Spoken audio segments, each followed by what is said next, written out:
Louvado seja o nosso Senhor Jesus Cristo, para sempre seja louvado. Na terça-feira da Semana Santa, no ano de São José. O Senhor esteja convosco, Ele está no meio de nós. Proclamação do Evangelho de Jesus Cristo, segundo São João. Glória a vós, Senhor.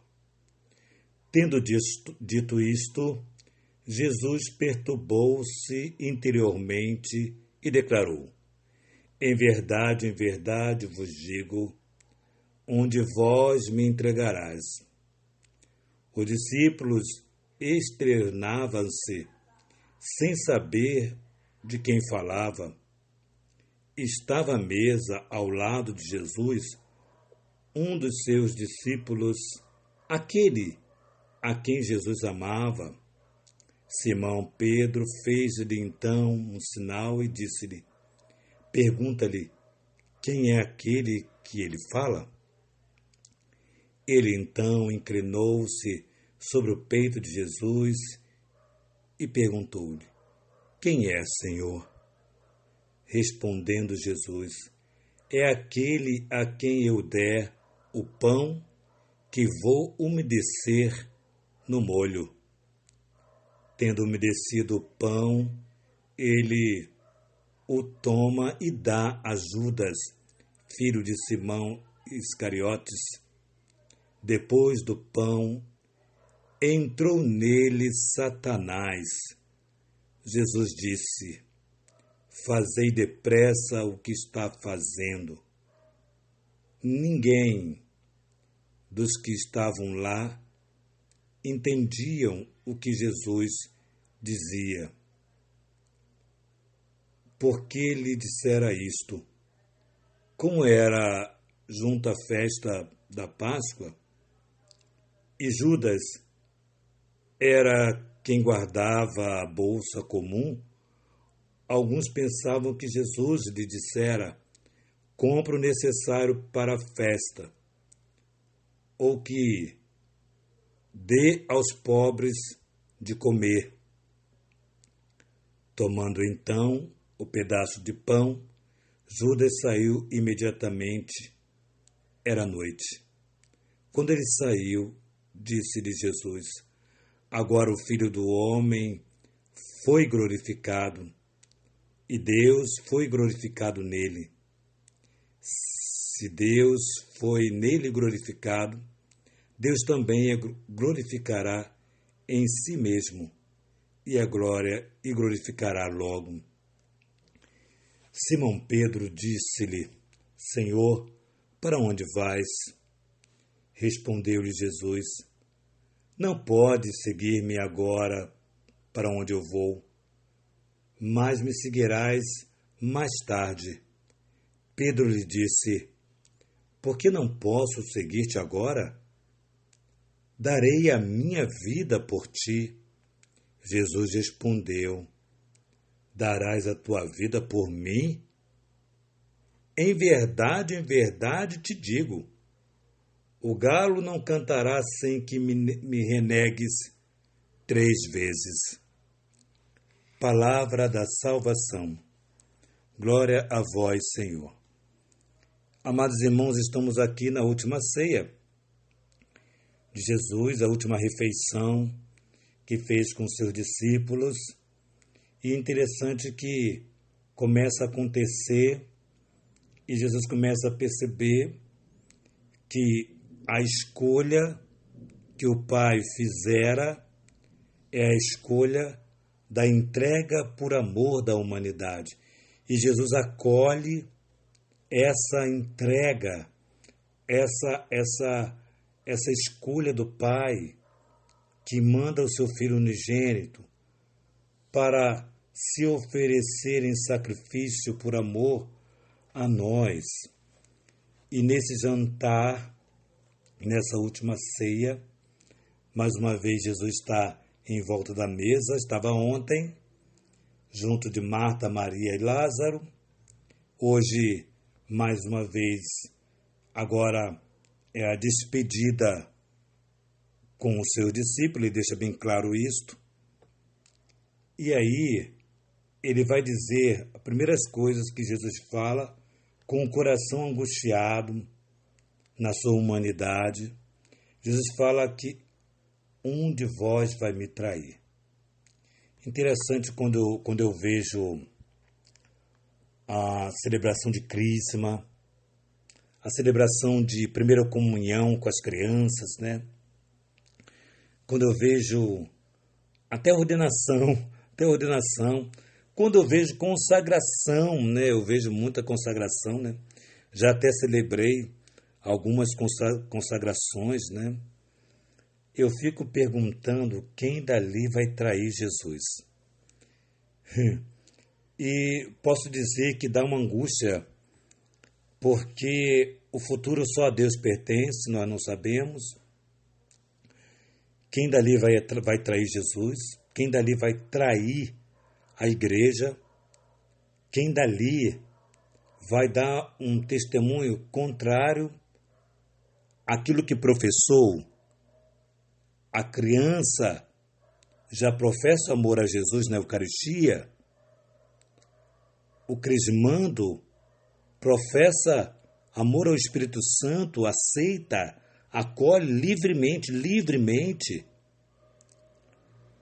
O consagrado que se permite se consagrar livremente, aceita, acolhe.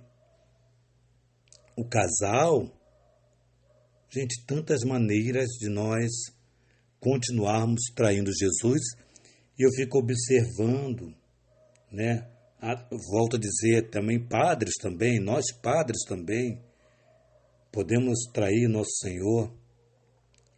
E aí nós queremos nos perguntar se eu tenho traído nosso Senhor com a minha vida, com a minha história, se isso tem sido uma sucessão de atos, né? Essa traição pode ser antiga, essa traição pode ser recente, pode estar acontecendo, e acontece de forma inesperada, né? Porém, as coisas vão acontecendo devagarzinho a gente vai se afastando do compromisso assumido um dia. Triste quando, na idade da razão, a pessoa trai nosso Senhor, abandona a missão, abandona, é um traidor, é uma traidora. Por mais que você ainda possa estar servindo a igreja, mas na igreja e para a igreja, Deus colocou em você um carisma. Deus colocou um carisma. Quantos sacerdotes eu vejo que saem da congregação e normalmente, graças a Deus, melhor assim, eles vão para a diocese. É uma traição ao carisma. É uma traição. E esse carisma jamais vai sair de dentro de você, querido sacerdote, querido consagrado. Não vai sair porque não foi você que deu. Foi o nosso Senhor que deu. Foi Deus que imprimiu o carisma em você. Então, quando você, por muitos motivos, e sempre tem motivos, e você tem se agarrado nesses motivos para dar razão ao abandono do carisma, não deixou de ser traidora. Então, essa angústia de Jesus certamente deve ser a angústia de muitos fundadores, fundadoras, deve ser a angústia de muitos bispos, deve ser a angústia de muitas catequistas, de criança, de adulto, de adolescente. Quem dali vai ser o traidor? E aí é interessante a gente percebendo, a gente olhando a cena, né? Pedro curioso, sempre Pedro muito curioso, mas não teve coragem de perguntar. E é aquela coisa, né? Quando a gente quer alguma coisa do pai, normalmente a gente pede a mãe, né? A gente pede a mãe. A mãe tem um jeitinho dela de falar com o pai, né? E aí Pedro pede, faz sinal ao discípulo amado, por ser tão jovenzinho, né? Jesus queria protegê-lo mais por ser tão jovem, e ele era muito próximo porque era um discípulo que estava a escutar Jesus.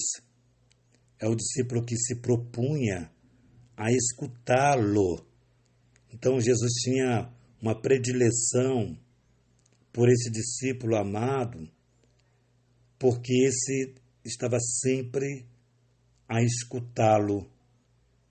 Olha o carinho de Deus para com esse discípulo. Interessante, olha a pedagogia do discípulo. Ele, para saber quem de fato ia traí-lo, o discípulo inclina-se a cabeça no ombro de Jesus. Olha que cena linda. Fica imaginando essa cena. Essa cena é uma cena porque Jesus dizia lá o texto no início que ele estava atormentado, angustiado. E quando esse discípulo aproxima a cabeça do peito de Jesus, é como se ele quisesse acalmar o coração de Jesus e faz a pergunta: quem é o Senhor? E Jesus diz: é aquele a quem eu molhar o pão no molho. Molho é vermelho, né? Já vamos entendendo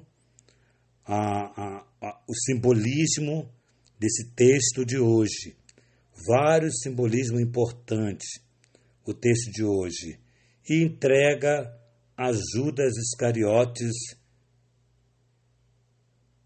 filho de Simão Iscariotes. E aí ele pega o pão, não sei se come. Não, come, porque o texto diz que o demônio entrou dentro dele. Satanás entrou dentro dele. E aqui já tem um dos primeiros diálogos de Jesus com Satanás. E esse diálogo é uma ordem, veja bem, é uma ordem. Vai fazer depressa o que você já está fazendo. Preste atenção. Ele já estava fazendo. Satanás já estava fazendo com quem? Com os sacerdotes da época, com os escribas, com os mestres da lei, com Nero, com tantos outros. Satanás já estava fazendo, já estava articulando para destruir Jesus. Agora veja bem, amados irmãos, e ele sai correndo para fazer o que queria fazer. E o texto continua, Jesus dizendo que deve ir para a missão, e Simão, mais uma vez, diz: para onde você vai? Jesus diz: olha, para onde eu vou agora você não poderá ir. Para onde eu vou agora? Para onde que eu estou indo agora? Eu estou indo para o santo sacrifício. Santo sacrifício. Para onde Jesus está indo? Para o santo sacrifício. Pedro, e Jesus não falou isso. Porém, Pedro, você não pode ir agora. E Pedro, interessante, né? Ele fala assim para Jesus: por que não posso ir te seguir agora? Darei a minha vida por ti. Interessante a resposta de Jesus: darás a vida por mim? Ainda hoje, antes que o galo cante 3 vezes, tu me renegarás. Jesus angustiado dá a letra para Pedro. Já diz a Pedro: então, nesse dia, houve 2 traidores. O primeiro traidor, Judas Iscariotes, ladrão, como o texto dizia ontem, já contaminado, estava na mesa com Jesus, mas não comungava da espiritualidade. Amado, quantas pessoas estão na igreja, quantas pessoas estão comungando, mas não interage com a espiritualidade do altar. Não interage. Tem uma vida totalmente contrária àquilo que se está professando. Aquilo que se está professando. Se afasta com facilidade. Quantos de nós estamos sido Pedro que dizemos assim, eu te seguirei para onde quer que tu fores. E, no entanto, abandona o carisma. E, no entanto, abandona a igreja. E, no entanto, quantas crianças que faz a primeira Eucaristia e vai embora.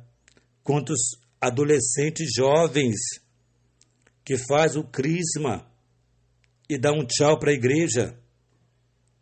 Quantos traidores. Essa é a palavra, traidores.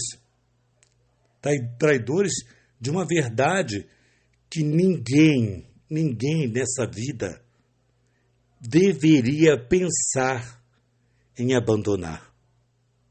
Ninguém nessa vida.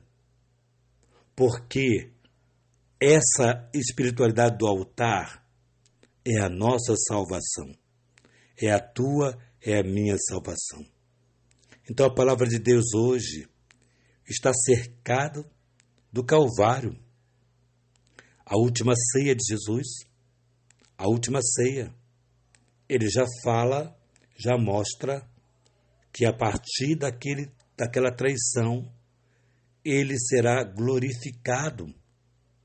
Ele será glorificado porque o Pai o glorificou, o Pai o confirma, o Pai determinou e Jesus acolhe. Amados irmãos, tenhamos consciência. Entenda uma coisa, filho, filha amada. Entenda uma coisa. Muitas pessoas saem da igreja, abandonam a igreja. E eu hoje estava refletindo sobre isto, diante de alguma situação que eu tenho conhecimento, e eu digo para você, amado irmão, o seguinte, de repente, você acha que a igreja não presta, a igreja isso, a igreja é aquilo, mas olha, no fundo do meu coração, a igreja, a santidade da igreja, com você, estando nela, vivendo